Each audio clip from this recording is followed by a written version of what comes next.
நம்ம காய்ச்ச போக 30 லிட்டர் ஹேர் ஆயிலுக்காக நம்ம நிறைய மெட்டீரியல் கலெக்ட் பண்ணியிருக்கோம். அதில் ஒன் ஆஃப் த மெட்டீரியல் வந்து இந்த பன்னீர் ரோஸு. இது பொதுவாக எங்கள் ஊர் பக்கம் தான் கிடைக்கும். அதாவது தஞ்சாவூர் மாவட்டத்தில் பொதுவாக கிடைக்கும். லக்கியாக நம்மளுக்கு வந்து மதுரையில் கிடச்சிருக்குது.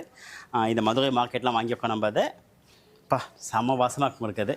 இது என்ன செய்யணுனாக்கா, ஃபஸ்ட்டு இந்த பெட்டெல்லாம் உளுத்து விட்டுட்டு நல்லா கழுவி காய வச்சிடணும். நம்ம அதை ஹேரெல்லாம் பச்சையாக போட்டலாம். நம்ம அதை இது வந்து நல்ல ஹேர் க்ரோத்துக்கு யூஸ் ஆகக்கூடிய ஒரு ஹெர்பு. அதே போல் வந்து ஹேர் நல்லா மாய்ஸ்சரைசிங்காக வச்சுக்கும். ஸ்கேல்ப் வந்து நல்லா மாய்ஸ்சரைசிங்காக வச்சுக்கும், ஹைட்ரேட்டிங்காக வச்சுக்கும். ஸ்கின்னுக்கு கூட அதே பெனிஃபிட் தான். நல்ல ஸ்மெல் கொடுக்கக்கூடியது. நம்ம வந்து ஹெர்பல் பாத் பவுடரில் போடும்போது இது வந்து ஒன் ஆஃப் த ரீசன் வந்து நல்ல ஸ்மெல் கொடுக்கக்கூடியது.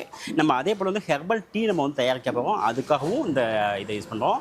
ஹேர் பேக்கு, ஃபேஸ் பேக்கு, இது எல்லாத்துக்காகவும் இந்த பூ ஒன்றும் வாங்கி வச்சுருக்கோம். நம்ம பொதுவாக இவ்வளோ தான் கிடச்சிது எங்களுக்காக தான் மொத்தத்தையும் நாங்கள் வாங்கி வச்சுட்டோம். அதில் இந்த பன்னீர் ரோஸ்லேருந்து தான் ஆக்சுவலாக வந்து ரோஸ் ஹைட்ரோசல், ரோஸ் வாட்டர், பன்னீர் எல்லாம் செய்வாங்க.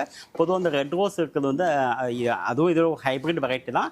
அதை ஸ்மெல் இருக்குமே வழியே அதை வந்து பொதுவாக அதில் செய்யக்கூடாது. நம்ம இது வந்து நம்மளுக்கு வந்து ஒரு எடிபிள் குவாலிட்டி ஃப்ளவர். இது பொதுவாக இதில் வந்து எந்த ஒரு கெமிக்கலும் இதில் ஸ்ப்ரே பண்ணாமல் செய்வாங்க. இருந்தாலும் நம்ம வந்து கழுவிட்டு தான் நம்ம வந்து இது யூஸ் பண்ண போகிறோம். நம்ம நல்லா பெட்ரோல் நல்லா ஊற்றி விட்டுட்டு அலசிட்டு அதுக்கப்புறம் தான் நம்ம யூஸ் பண்ண போகிறோம். அதை